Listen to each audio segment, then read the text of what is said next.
What's up, YouTube? Welcome into another YouTube live show. We are off and running. We are ready to go. I see you guys impatient in the chat.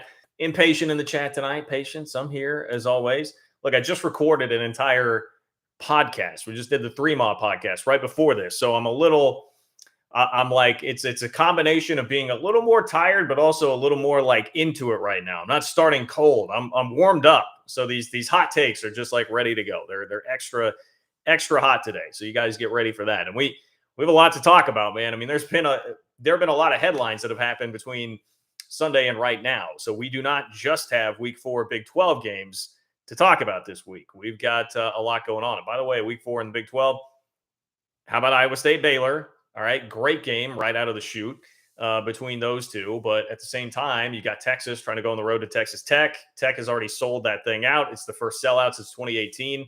At Jones AT&T Stadium. So love seeing that this week from Texas Tech. Also love seeing Texas Fact Wednesday from the good old Gambling Gauchos, stealing a bit from is it Kyle Umlang? Is that how you pronounce his name? The Texas Twitter king, it would appear, at least to me from the outside looking in. There's been a fun back and forth between those guys this week. And then, hey, College Game Day was talking about going to Kansas Duke. It's not actually happening, but that's a undefeated matchup between the Kansas Jayhawks and the Duke Blue Devils in Lawrence, Kansas this weekend. So there is a lot to talk about on the front of what's actually happening on the field, but off the field. Look, on this channel, we have very deeply chronicled what's gone on between the Pac-12 and the Big 12 throughout this whole conference realignment Cold War with the two conferences, right?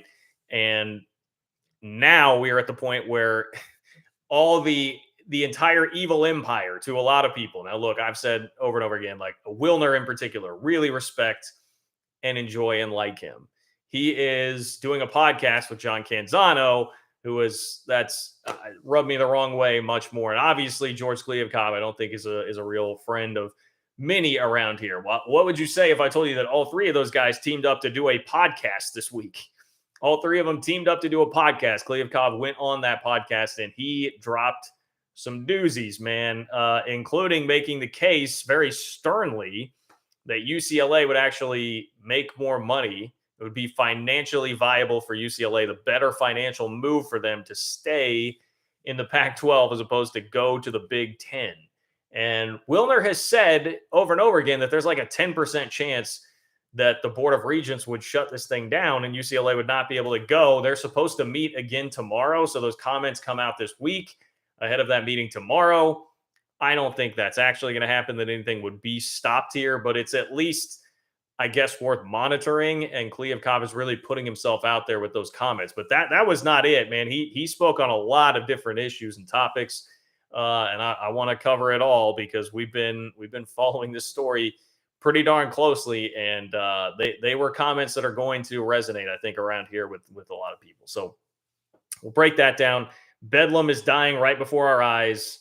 Bedlam, unfortunately, is not going to continue, at least for right now, in football post Big 12. That was a story reported by Brett McMurphy of the Action Network, where he talked to Joe Castiglione at Oklahoma, and then Chad Weiberg. Chad Weiberg is the guy at Oklahoma State now, right? Has a K-State tie there. Both athletic directors spoke about it, and there's a bit of war of words going on there. Mike Gundy, in particular, really wants you to shut up about it and stop talking about Bedlam dying. If we have time to get to it today, too, there was an article that came out from Bruce Feldman of The Athletic that ranked the top 3, or what he says his sources tell him are the top 3 candidates at Nebraska, and 2 of them are from the Big 12 Conference. Wouldn't you know it? You know, for as much crap as this league takes from everybody nationally and from the SEC and the Big 10, whenever a major coaching job comes up, whether it's been UCLA, Oklahoma, now, of course, this opening here with Nebraska, everybody always wants Big 12 coaches, like a multitude of Big 12 coaches. So we hear all the time, like, oh, this league sucks, you know, too reactive, not proactive enough, blah, blah, blah, blah, blah. Where does everybody want to get their coaches? From the Big 12 or the future Big 12, with obviously Luke Fickell being a big part of that. Kalani Sitake, I mean, that's another name that gets thrown out there for a lot of jobs at BYU. So, yeah, just chill, everybody. Just chill. Big 12's doing all right. I'm doing just fine. That's the lineup for today. You guys know the drill if you've been here before. Chat's going to fill up. We're already over 100 So if you want to get in, you're going to need to donate like Glenn and Michael already have. I'll get to their questions here in just a moment. But if you want to get your question or comment in on the chat, you can donate by clicking the $ below the chat box where it says say something. That is how you get involved here tonight and get your voice heard. It's also how you just support the work that I'm doing here on the channel, bringing you Big 12 content on a week in, week out basis. I really appreciate all of you that do that regularly. You're the reason that this channel keeps going. You're the reason that there continues to be content here. So sincerely, thank you for that. Also, if you could like the video right now, it's free. It doesn't cost you a dime. That's an easy way you can help support the channel as well. Helps me out with the YouTube algorithm, cranks up those views and all that good stuff. So it doesn't cost you a dime. If you could go like the video, if you're in here right now, I would appreciate that as well. If you're watching this taped, you're not checking it out live, that's okay too. If you want to support the channel, you can hit me up on Venmo. It's John-Kurtz-4 on Venmo if you'd like to do that as well, if you would be so kind. That would be awesome.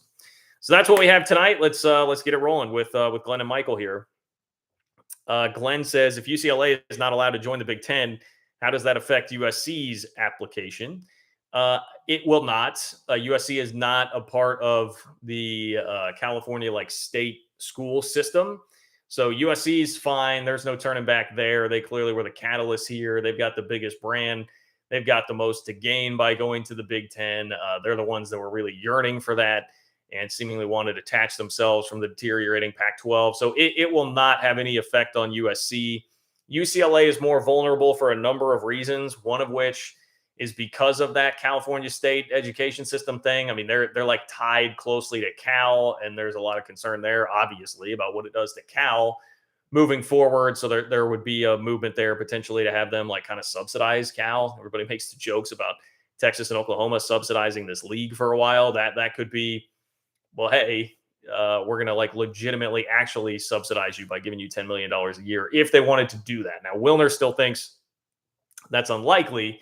That is one of the things that leaves them more vulnerable. They're also just in all sorts of financial trouble, which is why a lot of people thought UCLA was pretty desperate to make this move. They just wanted to chase the money because their athletic department has been kind of in shambles financially for a while. So different scenarios there for both schools. And USC's long gone. UCLA at least still has probably not a foot in the door, but maybe, the back heel still in the door, just on the way out. So that's where things appear to be with that right now. Michael, I appreciate the donation. Thank you, Michael. Michael says, everyone keep tuning in to new Big 12 games, especially BYU versus Wyoming, and prove we own the night game. I'll also be watching the all-new Big 12 as much as possible. Yes, I'm with you. I am certainly paying more attention than I did before, and I actually was going to look up the line of that game. Wyoming, BYU by 22. Wow. I mean, Wyoming had a nice win last week against Air Force. I actually watched a little bit of that on Friday. I did find myself after watching an entire Air Force drive going man, what exactly am I doing with my life? Then I'm watching Air Force run the triple option here in a game against Wyoming, but that was an upset. Air Force has played pretty good football so far this year. So, that might be a trickier game than you might imagine. I certainly hope BYU bounces back, and I think they will. I think they'll be fine. But 22 seems like a pretty high line for that game right there. So interesting. And then if we go to the, we go to the good old American Conference. Well, TCU SMU, the Iron Skillet, that battle is actually happening this week, which is another game of interest. Cincinnati has a Power 5 opponent as they welcome in Indiana, so would definitely tune into that. Cincinnati, I know, had some struggles early on last week, but wound up getting it done. And then we got Houston and Rice, so it's kind of we got some mini rivalry week going on here. Houston and Rice going on as well, but I don't know. I think Houston should roll there. That should be a get right game for the Cougs as well. So yeah, that's what we got coming up for the future Big 12 schools this weekend, in addition to what we have in the Big 12. Zach, what's up, Zach? Zach says, just want to congratulate my Bearcats, speaking of, for beating Miami of Ohio. Wish them luck against Indiana and make you say this phrase, titty sprinkles. All right. Mission accomplished, Zach. You got it. You got it. What do they call that game? Cincinnati fans, remind me about that. Is there a trophy? That was a trophy game, wasn't it, with Miami of Ohio? I remember someone telling me that last week, and I was not aware of that before that game actually happened.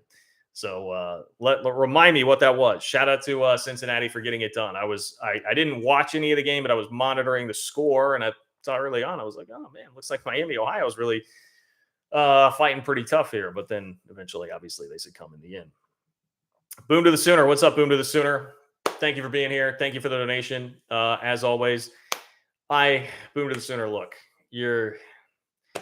I do not feel good about K-State going to Norman this week. That's another game that's happening in the Big 12, by the way. Notice I didn't really headline that game. It's going to be on Fox, so whole world can see it. I'm sure it'll do a great number with the Sooners and Brent Venables out there. But Boom to the Sooner wants to know what happened against Tulane, and do you believe in your Cats in Norman this weekend? I guess I already kind of answered that question. There's a part of me that if I were evaluating this, taking myself out of it, taking the feelings out of it, taking the fandom out of it, I would look at it and say this is kind of a spot where I would expect K-State to cover. And the line is not reflective probably of what most people think of these two teams. I've been seeing like 12, Oklahoma minus 12. I think most would look at it right now and say, well, K-State just lost to Tulane. Oklahoma looked great last week against Nebraska. They've been pretty sharp so far this year. That should be like a 3-touchdown game. Instead, we're like under 2 with the spread. I think if you took a neutral view on it, you'd say, well, K-State cannot possibly be as bad as they just played against Tulane. Here comes the autocorrection back in a game where they're going to sneak up on Oklahoma, who just had a blowout win last week. And say what you will about Nebraska, but it still had the historical context behind it. I think that's a game that still gets you fairly excited, even in 2022. So the spot, to me, would be indicative of a place where K-State covers and plays a really competitive game. But I can't remove myself from the fandom. I can't remove myself from the concern that I have about K-State's offense, and specifically Adrian Martinez in particular at quarterback.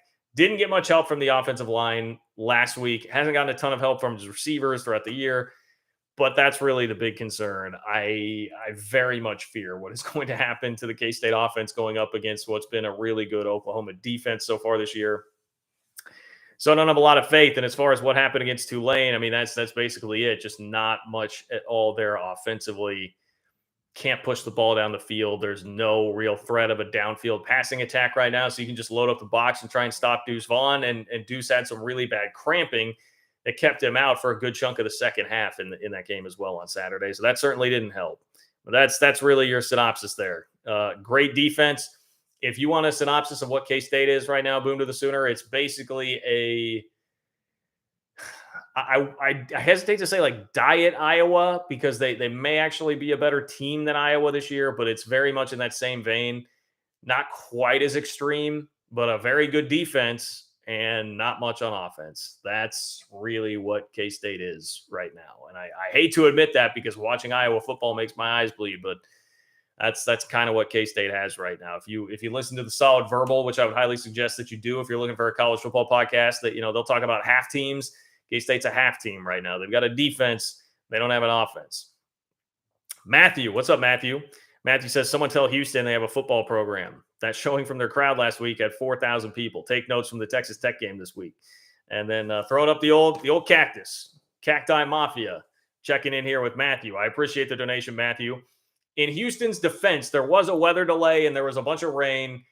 I know we get after the Pac-12 for using the weather excuse when they say it's so hot. UCLA was going through the same thing, right? They hosted South Alabama last week, so that place was lit. People were lining up at the Rose Bowl to see that game. And we always get that excuse like, oh, it's really hot and there's a lot to do in SoCal. So I know I can't say that. And then in the same breath say, well, there was rain at Houston. Yeah, but keep this in mind too, Matthew. I know Kansas has been a lot better this year, but you combine the elements and you combine the fact that it was Kansas, I can see how Houston fans wouldn't be as fired up. But you're right. If you want to earn it, so to speak, it's a game where you should be showing up. And I'm sure Houston would have preferred that their fans were there to help out, because they could have used something to help out their defense. It was not really there against the Jayhawks at all. And I also have to look in the mirror, though, in fairness, and say that K-State played Missouri 2 weeks ago, and that was a game that people were as hyped as I've seen them for a K-State non-conference game since 2014 when they hosted Auburn the year after they played for the national championship, just because it's an old rivalry, hadn't happened in 11 years. And even with that, there was rain and there was a slight weather delay, and fans didn't do a great job of sticking around for that game. So it does happen. I'll cut Houston a little bit of slack, but you guys know I encourage the smack talk here. And Texas Tech fans, if we're talking about fans in the Big 12 right now, it is hard to get much better and more impressive than Tech fans. They're on a heater right now for sure. After everything that happened in basketball season last year, then the TCU situation with football this year, which is what inspired the cactuses, by the way, that you still see. The cactuses. What am I doing? The cacti that you still see. All that happened because Tech fans are just dominating right now. So that's what I got for you. That's what I got for you on that. If you want to be like those guys, get your question or comment in tonight. You can donate by clicking the $ below the chat box where it says say something. That is how you do that. Also, if you could like the video right now, I'd appreciate that as well. Those of you that are in here, it doesn't cost you a dime, and as a way to help support the channel as well, which of course, donating not only lets your voice be heard here on the channel, but it also supports what I'm doing and bringing you Big 12 content week in, week out. Couldn't happen without it. So I appreciate all of you guys that do that. You can also donate on Venmo, John-Kurtz-4 if you are watching this taped and not actually live. All right, let's get to these George Kliavkoff comments because it created quite a stir, especially the part about UCLA. So I'm going to read you. This was on the podcast, John Wilner and John Canzano's podcast that they have, Pac-12 Propaganda Machine podcast. I say that tongue in cheek. George Kliavkoff goes on there, public statement, which, by the way, is a bold move. And I will say, I think most people, when they attack Wilner and Canzano and some of the stuff they put out there, they do it basically saying that they're kind of being shills for the Pac-12. And having the commissioner on the podcast is not going to make people feel any differently about that. In fact, it may just enhance that feeling. But if you did ever doubt like the validity of what they're getting and how that relates to the Pac-12 and like what the Pac-12 really thinks, I think this should put any doubt of that to rest. Like these guys are clearly connected in Pac-12 circles, and the messages that you're getting from them are like internally likely how people in the Pac-12 really are feeling. If they have the clout to go get a commissioner to come on their podcast and come on their podcast right now. I mean, this is a guy that's negotiating with the TV networks right now. I mean, and that does come up here, obviously, where things are at with that. It's a really hot topic in the college football world, and it's an important thing, very much so for the Pac-12 right now. And he's taking time away from that, feeling it important enough to do that and get out there on a podcast with these guys. So they have some clout, I guess is really what I'm saying. Like Wilner and Canzano have some clout. There's no doubt about that. So Wilner wrote an article to basically outline the highlights here. I'm going to read from that. It says, Kliavkoff offered a detailed assessment of UCLA's planned move to the Big Ten in the summer of 2024, which is a topic for discussion at the University of California's Board of Regents meeting on Thursday. Several regents, including Governor Gavin Newsom, have expressed concern about the impact of the move on the athletes and Cal's annual revenue from the Pac-12. According to the UC General Counsel, the regents have the authority to revoke UCLA's move, but whether they plan to act on that is unclear. Quote, there's a couple of key reasons why we think overturning the decision would not be a bad idea, Kliavkoff said. All right, so Kliavkoff trying to put a little public pressure there on that Board of Regents before the meeting that is coming up tomorrow to try and get him to reverse course for UCLA. It says, Kliavkoff cited the mental and physical impact of cross-country competition on the players and the increased travel and administrative costs associated with Big Ten membership. Quote, we think the incremental money they're going to receive from the Big Ten's media rights deal will be more than 100% offset by additional expenses. So you end up taking the money you earned and it goes to airline and charter companies and coaches and administrators. All right. Let me emphasize that again, because what Kliavkoff just said there is that UCLA will lose money in essence or break even by going to the Big Ten as opposed to staying in the Pac-12. He says, we think the incremental money they are going to receive from the Big Ten's media rights deal will be more than 100% offset by additional expenses. Okay, more than 100% offset.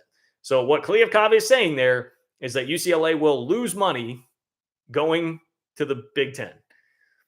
The Big Ten, which just signed this extravagant multi-billion-dollar TV deal. Kliavkoff is trying to tell you that UCLA is going to lose money by going to that conference.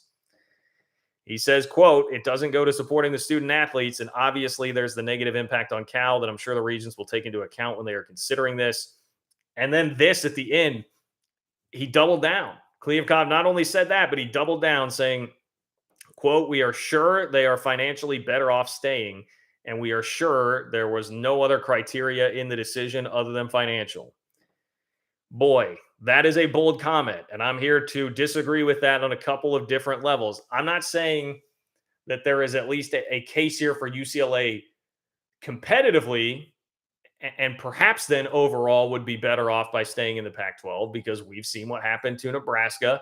We've seen what happened to the sad state of affairs of Missouri football right now. We've seen what happened to the even sadder state of affairs for Colorado football after they left. Basically, everybody that left the Big 12, Texas A&M is probably debatable, but basically everybody that left the Big 12 has really struggled. And that's happened a lot of times in realignment. Schools that leave, they struggle thinking the grass is greener.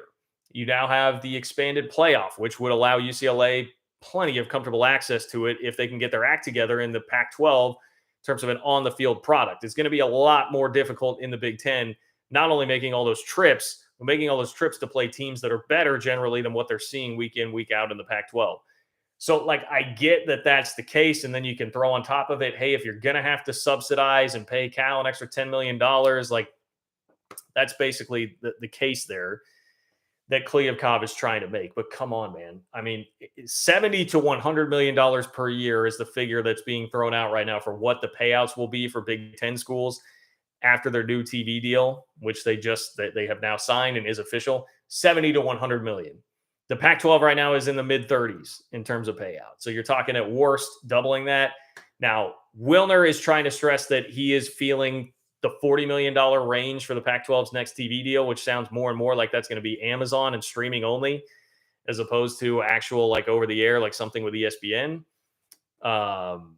We can debate that. I mean, but that is a part of this, right? Like, so UCLA, okay, financials aside, you're going to stay in the Pac-12 to be on a streaming network that, I get it, a lot of people do have Amazon, and the NFL games seem to do all right. The Chiefs Chargers the other night on Amazon, but man, your visibility is going to be a lot different than the Big Ten for sure, which is on every major over-the-air property that you have right now.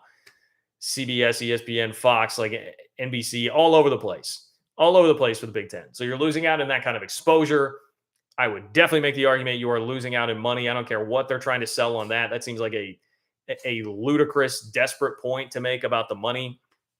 I don't think that is going to be accurate in any way, shape, or form at all. But the biggest thing is, and this is why it drives me nuts that a part of that comment is financial stuff was the only consideration here. Obviously, that's a huge part of it with UCLA because it's well documented they've been in financial trouble. But how about just getting a life raft to safety? I mean, you're just getting guaranteed safety here by getting into the Big Ten. You are jumping into a protected orb. You're like getting tenure, like it's like a teacher getting tenure here. If you get into the Big Ten or the SEC, especially a school from SoCal like UCLA, that's like getting tenure. You're going to be fine. You're going to be at the big boy table no matter what happens, sorting the rest of this out in the college football world. You can't really put a price on that. Even if you wanted to debate with me the financials of this, which Kliavkoff seems to want, staying in the Pac-12 will not guarantee you that under any circumstance. I mean, there's no way you're getting a deal signed for like 10, 15 more years from Oregon and Washington and company. Not how it's going to work. They're still going to wait it out for the Big Ten. And how silly would you look if you're UCLA and you said, well, Kliavkoff made a good point. The finances may not work out. We'll backtrack and stay here. And then in 2 years, Oregon and Washington are gone anyway. You would look very stupid, and you would not be guaranteeing yourself safety. It's clearly in the best interest of UCLA to make this move on a number of fronts here. So that feels to me like a guy utilizing the timing of this, going on that podcast right before the Board of Regents meeting, just trying to turn up the public heat, trying to turn up the public pressure on that Board of Regents to interfere with UCLA here and make life a little bit more difficult to them. And it's also a comment that could really come back to haunt him based on how that ends up going. And if it totally flops and fails and UCLA still goes and we find out that they make a ton of money, risky business there for Kliavkoff. I would also just point out, and I see you guys that have donated, I'm going to get to those in just a second.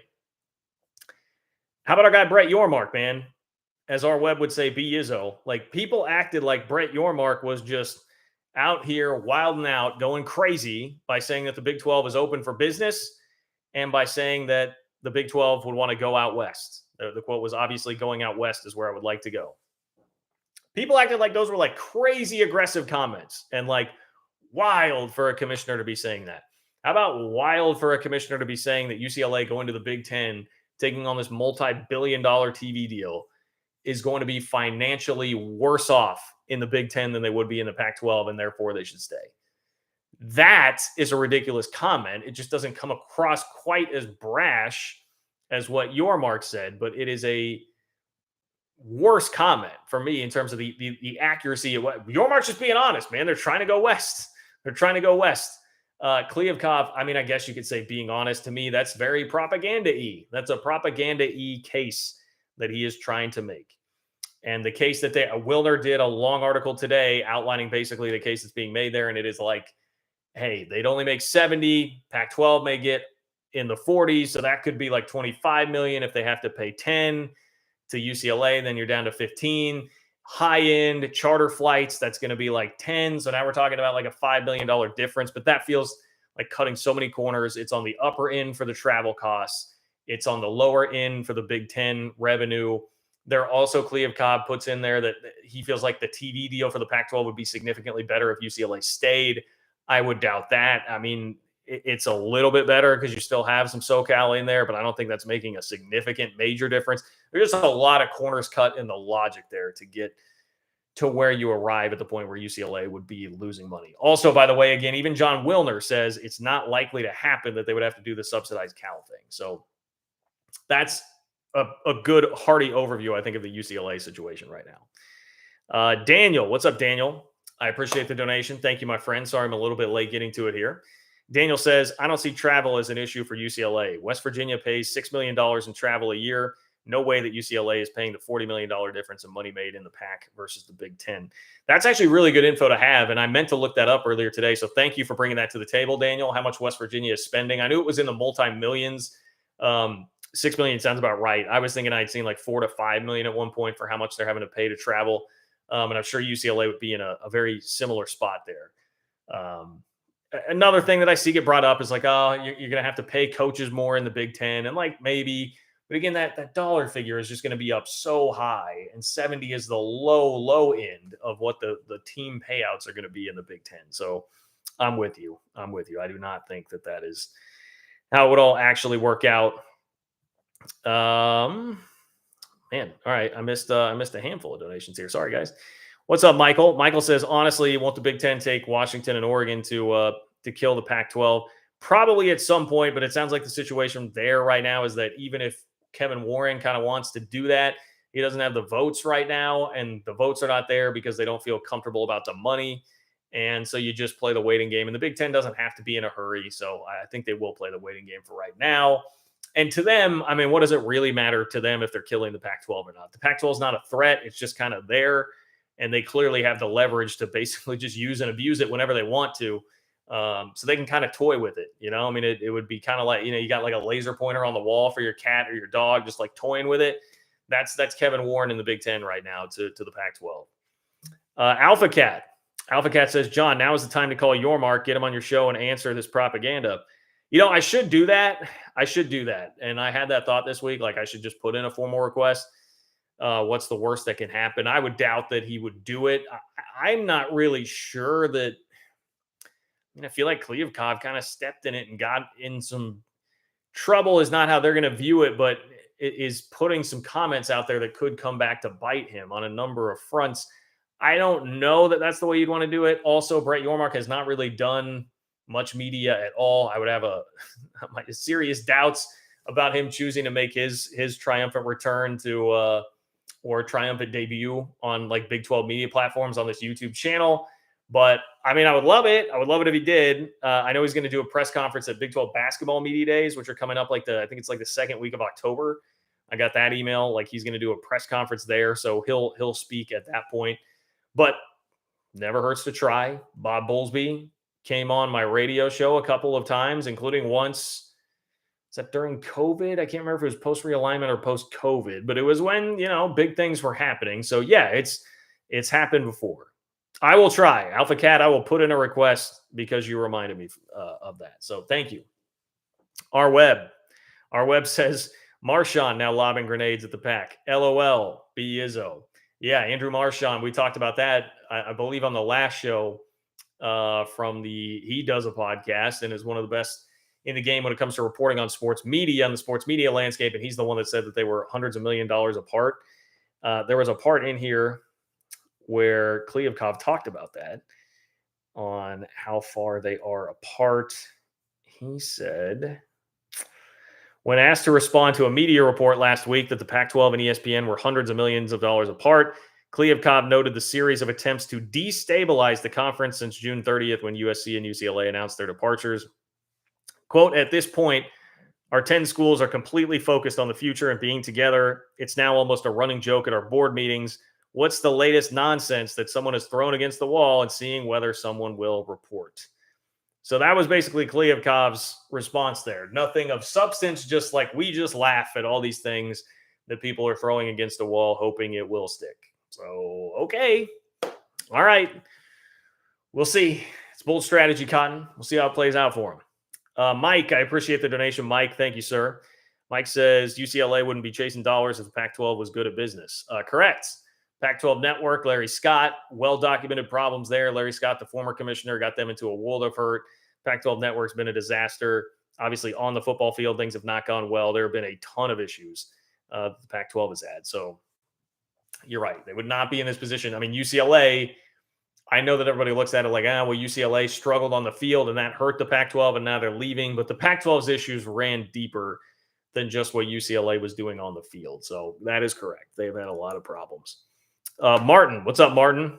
Martin says the Pac-12 is not getting a TV deal because Oregon and Washington are not signing the grant of rights. Well, I'm glad you brought that up, Martin, because that's another piece of this, like the comments from Kliavkoff that made me scoff. You know, he basically said the same thing he's already been saying. He said, quote, I think they, as in the schools of the Pac-12, I think they will sign a grant of rights agreement if we put the right agreement in front of them, which is why we're spending so much time focused on getting an agreement that will allow all of our schools not just to compete, but to thrive. That's the same line he's been saying since Pac-12 media days. If we get the right agreement in front of them, they'll sign it. Well, of course, yes, if you get the right agreement in front of them, they will sign it.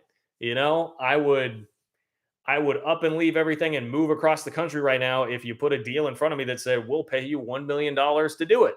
Okay, where do I sign? But if it's going to be a 10% pay cut to go do that, then I'm probably not going to do it. The right agreement, I would do it. That can mean anything, man. Yeah, if we have the right agreement.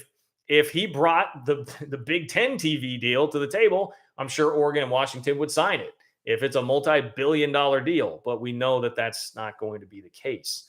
So it just, to me, that's silly. And the way that he's phrasing that is giving himself the latitude to not totally be off and totally be wrong on that. A little bit more here. Kliavkoff declined to provide a specific timeline for a broadcast agreement or address potential network partners in the aftermath of USC and UCLA. Instead, he indicated the conference is under no pressure to make a decision and expressed confidence Oregon and Washington weren't leaving for the Big Ten. If the Pacific Northwest powers were following USC and UCLA, Kliavkoff said that would have already joined. He also stood by his comments from July that the Four Corner schools weren't planning to jump into the Big 12. Quote, I don't feel, candidly, any sense of urgency at this point. No one's going anywhere. We're all together. We're focused on doing this. Okay. For now, everybody's on board until they aren't. And I think that's been the valuable lesson of conference realignment. So project confidence all that you want right now, George, but you better keep kicking you know what, or that could change pretty quickly. So we shall see. Travis, what's up, Travis? Thank you for the donation. Travis says USC, UCLA need to budget $50 million a year on candles. LOL. Okay. USC, UCLA need to budget $50 million a year on candles. Dusty, what's up, Dusty? Dusty says, BYU will beat Wyoming. I'll stake your reputation on it. Thanks for all you do. I probably would too. You know, no disrespect to the Fighting Josh Allens, but I would probably stake my reputation on that too. Certainly winning the game. I don't know about covering that 22, but winning the game, I would agree with you there, Dusty. So thank you. Thank you for the donation. Go Cougs. Go get it done this weekend, Cougs. With you guys there. Tough one at Oregon. Tough one for sure, but hope you guys are able to get it done.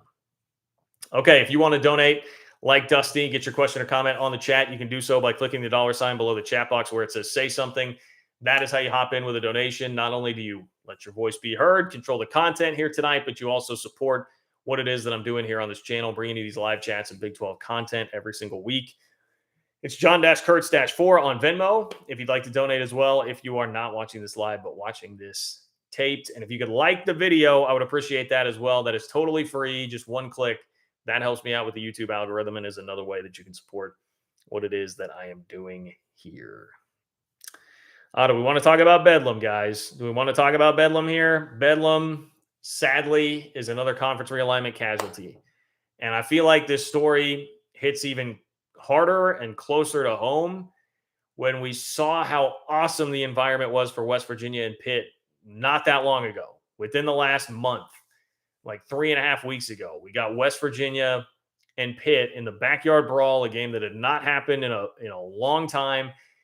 Everybody loved it. People watched the heck out of it. It did a big number on TV, and we got a great game and an incredible atmosphere between the two fan bases that had just been foaming at the mouth, ready to get a piece of each other once again.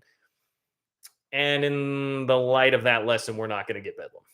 In the aftermath of that, we lose another great college football rivalry. Now, I hear you, Oklahoma fans. I have seen the back and forth on Twitter all week. Is it really a rivalry? You guys never win. Gundy never beats Oklahoma. He's certainly had his struggles. You can't really argue with that, but it's still a fun game to watch. There have been awesome moments.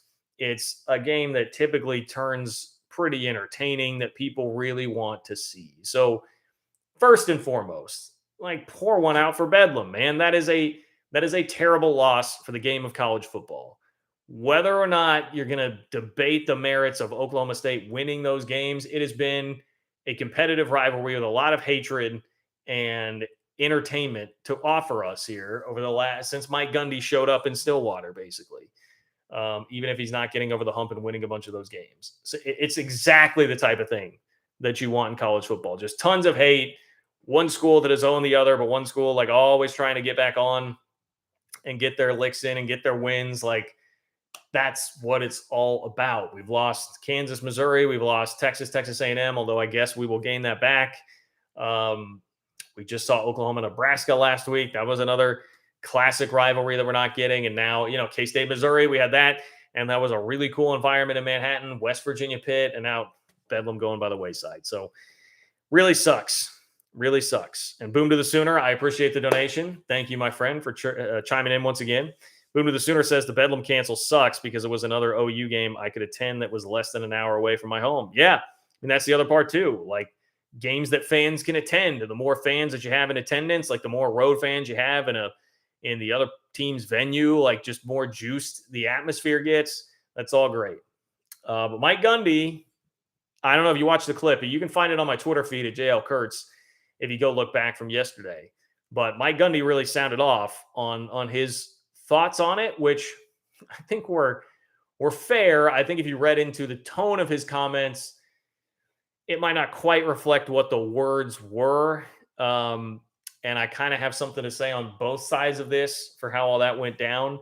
And I would suggest, I'm going to read you what a lot of the comments were here, but I would suggest going and actually watching the video, because I think it paints a stronger picture of like what Gundy was feeling and what was really on his heart and the way that he was saying these things. But it was the Action Network that first reported this. Brett McMurphy, great college football reporter, who reported that the series would be officially canceling for now once Oklahoma leaves for the SEC. And he got confirmation from both Joe Castiglione and Chad Weiber, the athletic directors on either side of that.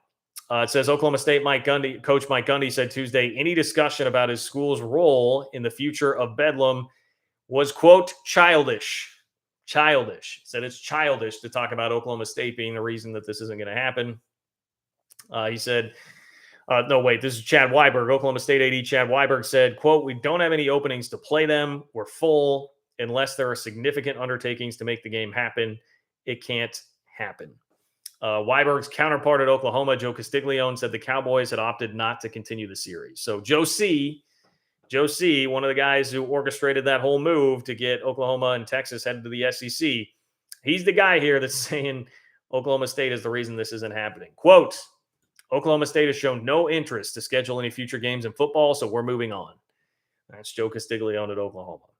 On Tuesday, Gundy told reporters at Cowboys practice that while he likes Castiglione, quote, "We've got to quit beating around the bush and call it the way it is."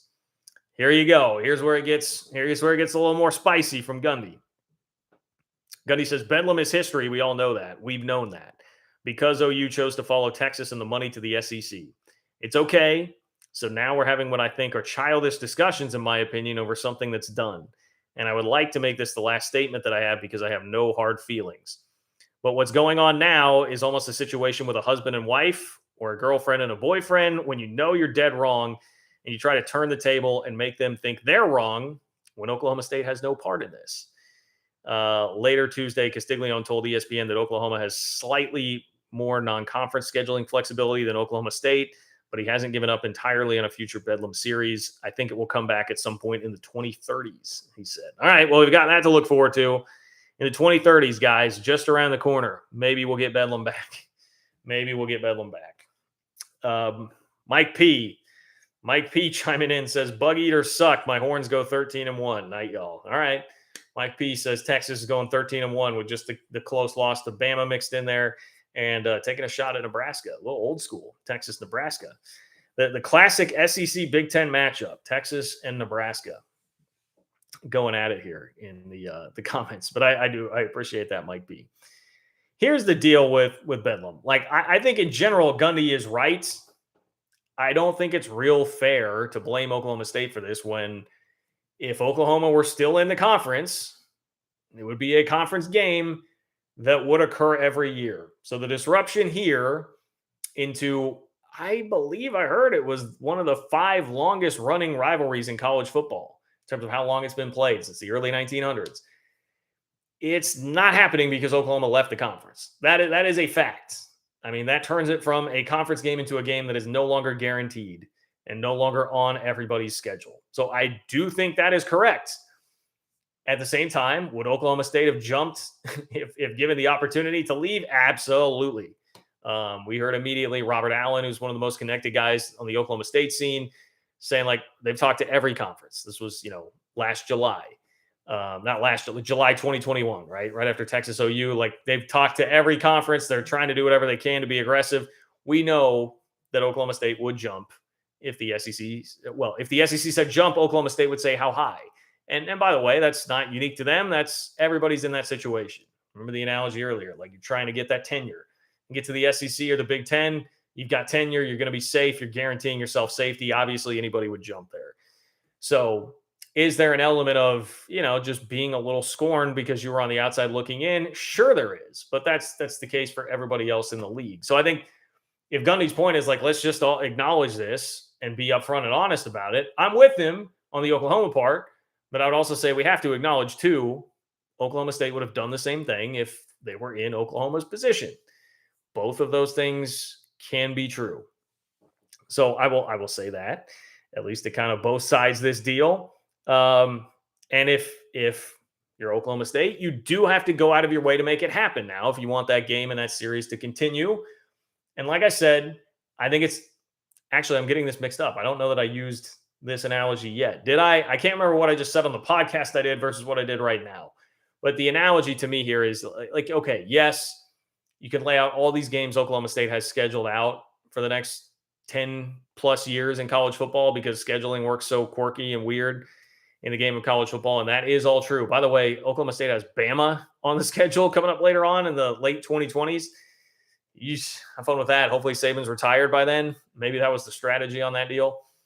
But they could move it around if they wanted to. If they wanted to make it happen, they could do it. I have no doubt about that. We see series get canceled.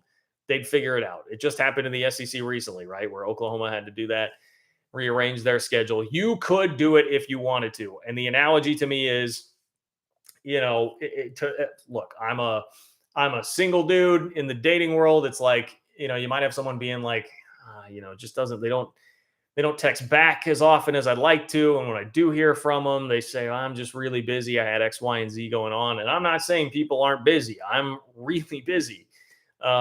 But if it's somebody that I want to make a priority, I will find the time to text back. If it's important enough to you, you will find the time. And Doesn't have to just work in dating. It's like with anything, what you prioritize in life. If it's important enough to you, you will maneuver your schedule around it to find the time and make it work. Oklahoma State could do that if they wanted to.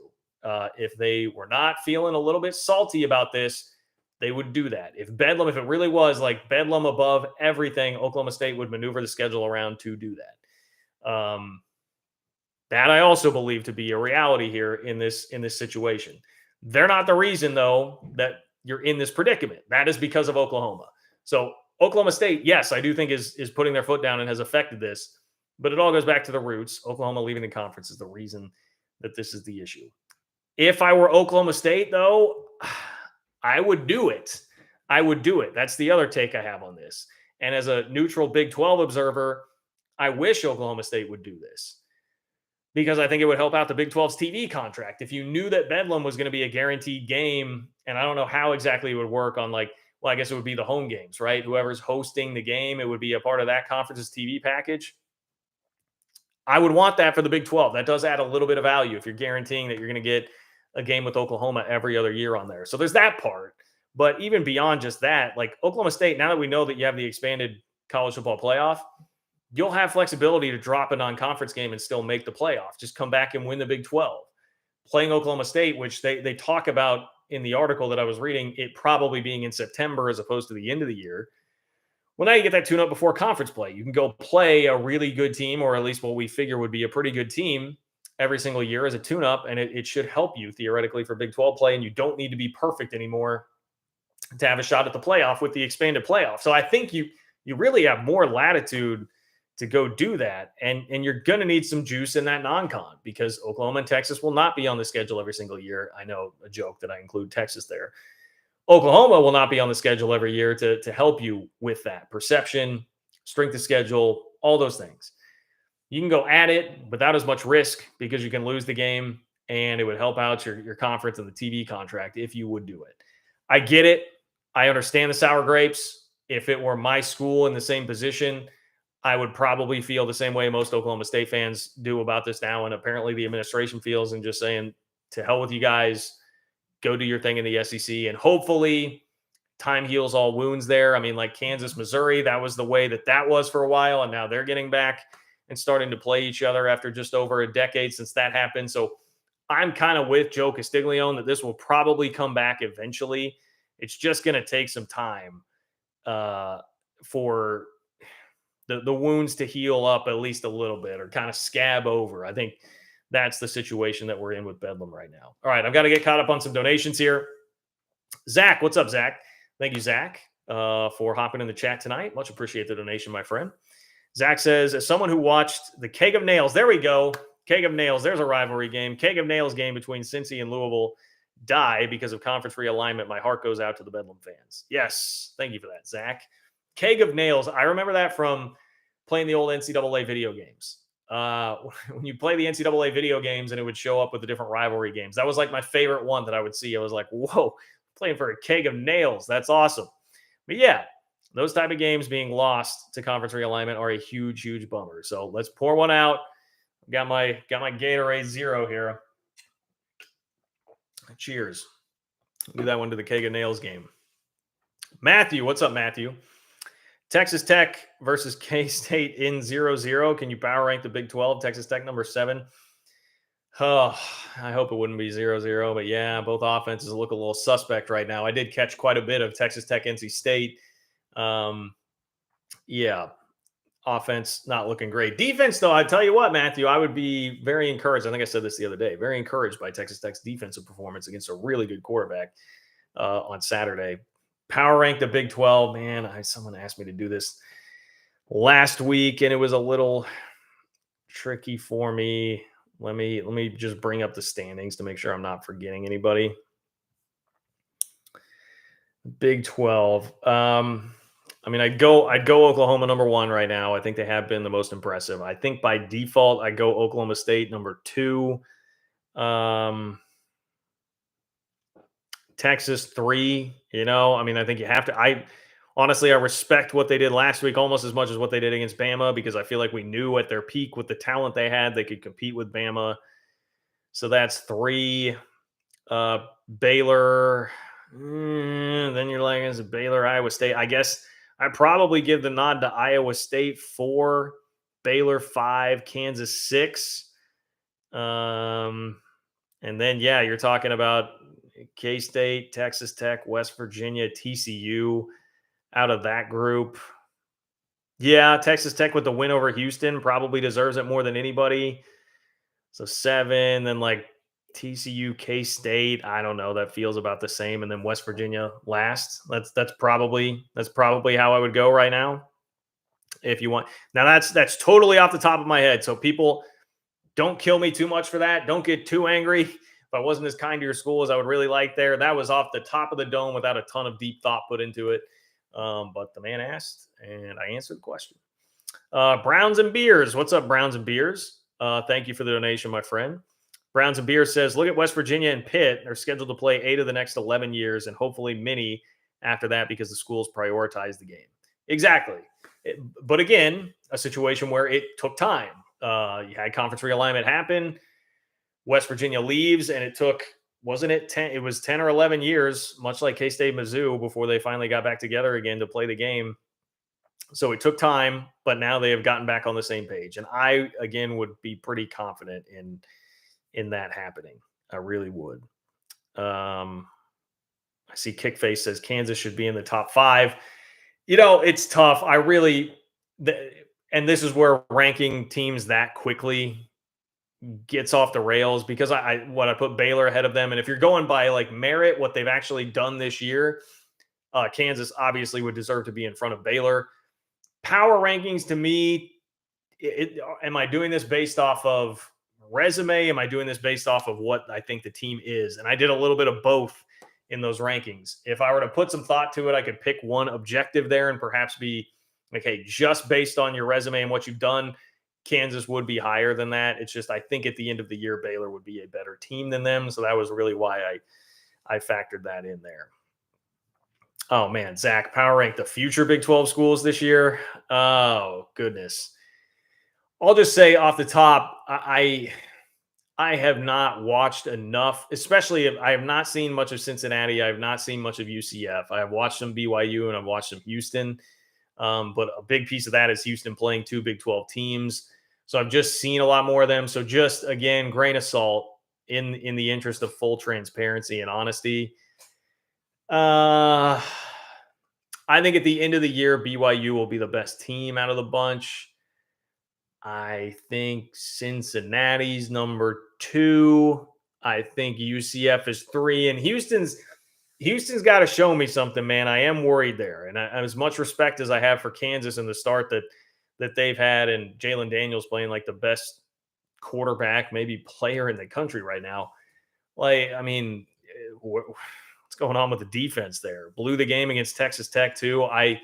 I worry about what's going to happen to Houston's season now because there were such high expectations in the way that has begun. I mean, they have the ability certainly to play their way back up higher in those power rankings, but I'm a little concerned by the way that they've started the year there. So I think right now they have to be in that spot, but they can make up for it. They can get back in the conversation. Houston's got Tulane coming up here pretty soon, I believe. And, got a little more interest in that thanks to K-State going down at the hands of Tulane this past week. Yeah, that's next week, next game after the Rice game. Houston will take on Tulane. So I'll have my eye on that for sure.